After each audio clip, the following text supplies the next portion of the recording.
Good morning, my Real News Midday TV family. Thank you so much for tuning in this morning, and I'm wishing for everyone a wonderful and a productive day. And in the news this morning, St. Anne cops face bribery charges after traffic stop.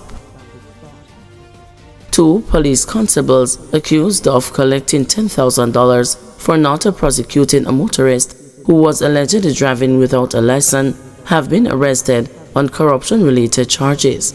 Georgian Hunter and Royal Masters, both assigned to the Discovery Bay Police Station in St. Anne, have been charged with breaches of the Corruption Prevention Act, their attorney Donovan Collins has confirmed.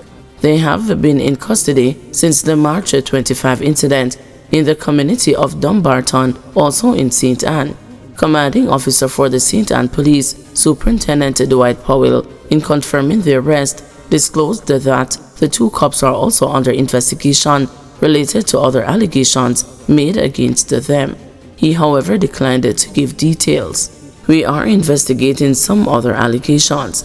I don't know if it is more than one case, but there are some other allegations," Powell said when contacted by the news yesterday. Collins said he is aware of the other allegations and related investigation, but declined to comment, saying he will not engage in a trial by the public.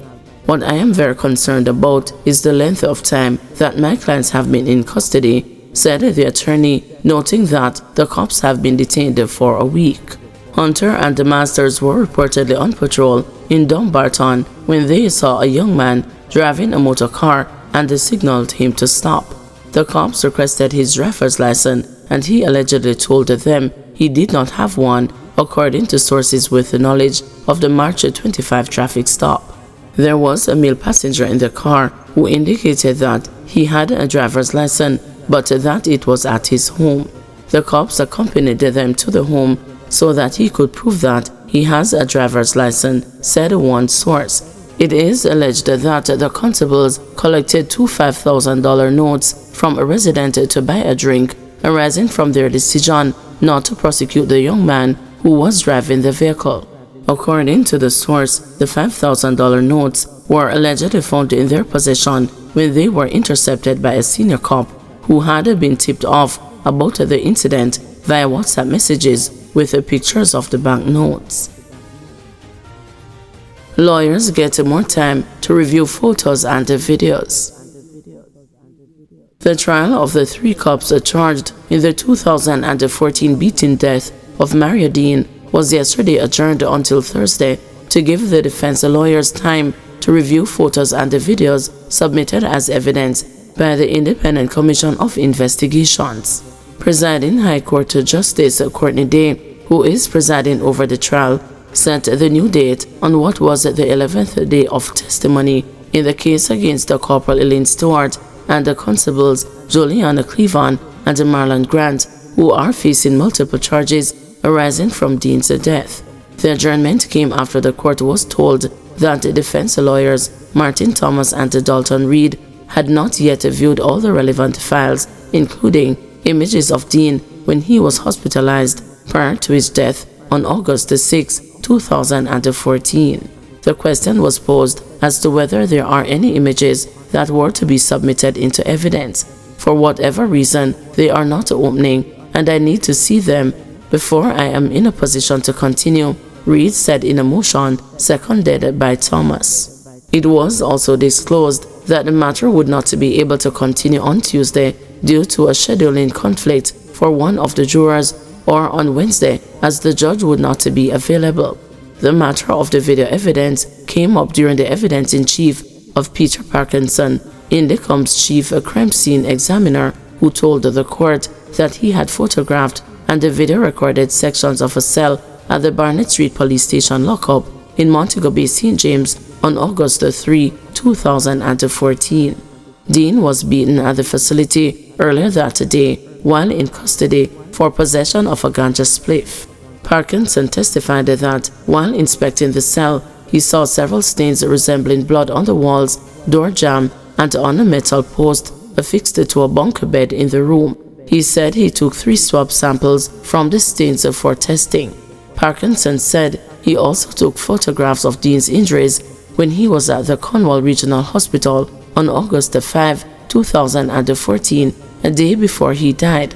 He then attended the post-mortem examination on September 2, 2014, where he received the samples of Dean's blood, fingernail clippings, bile, and the stomach contents from the pathologist.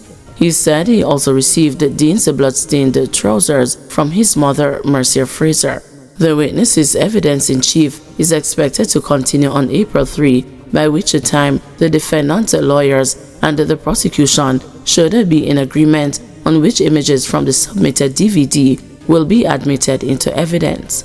Stuart, Cleveland, and Grant are charged with manslaughter and misconduct in a public office under allegations that they were on duty at the Barnett Street Police Station lockup when Dean was beaten while in custody there on August 3, 2014. Stuart is also charged with perverting the course of justice, where she allegedly ordered that the cell where the beating took place be cleaned prior to Indicom's arrival. Bolt's dad hailed for pivotal role in sprinter's upbringing. Leslie Bolt, the father of track and field superstar Usain Bolt, has died. He reportedly died at a medical facility in Kingston yesterday, just hours after he was transported there from his home in Sherwood Content, Trelawney. When the news contacted residents in the Quinta community, which is approximately 8 miles from the parish capital, Falmouth, we were told that Mr. Bolt had a stroke some time ago and had been ailing since. He was sick for some time, he got a stroke, and I don't think he ever recovered from it, said Leon Jackson, who grew up in the Sherwood Content community and knew Mr. Bolt for many years. He used to play cricket in his younger days, and I believe he became a big track and field fan when Bolt began making a name in the sport. The senior Bolt was instrumental in his son's decision to take up track and field instead of cricket and football, which he was always good at, and at which many believed he could have excelled. Mr. Bolt was said to be a disciplinarian who placed much emphasis on values and attitudes, and was a renowned figure in the Sherwood community, where he operated a grocery shop for many years. When his son took on iconic status after his record-breaking performance at the Beijing Olympics, where he copped gold medals in the 100 meters, 200 meters, and the 4x100 meters, Mr. Bolt became somewhat of a legend himself, as he was constantly being tracked by sports journalists who regularly visited the community to get insight into the story behind Bolt's success. Glenn Mills, who is like a second father to Bolt as he guided his track and field career, was quite familiar with Mr. Bolt, who he said took a great interest in his son's development and would show up at training sessions from time to time. I met him a couple of times. He always had a great interest in his son, and he would come to watch him train. Usain Bolt always spoke highly of him and the influence he had over his upbringing. He was a strict disciplinarian, I understand, who always guided him and saw to it that he was on the right path, said Mills.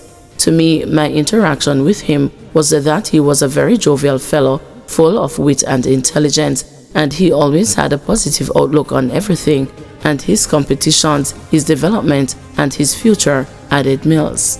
When Bolt was at the peak of his career, dominating at both the Olympic Games and the World Championships, his father and mother, Jennifer Bolt, were among his most ardent fans, as their faces would regularly pop up on television screens cheering him on. In expressing her condolences to Mr. Bolt's family, Sport Minister Olivia Grange yesterday released a statement hailing the senior Bolt for the pivotal role he played in driving his son to global success. Nothing beats the unconditional love of a supportive family. Leslie and his wife Jennifer were the picture of a loving and a supportive family who were always there for their son, Usain.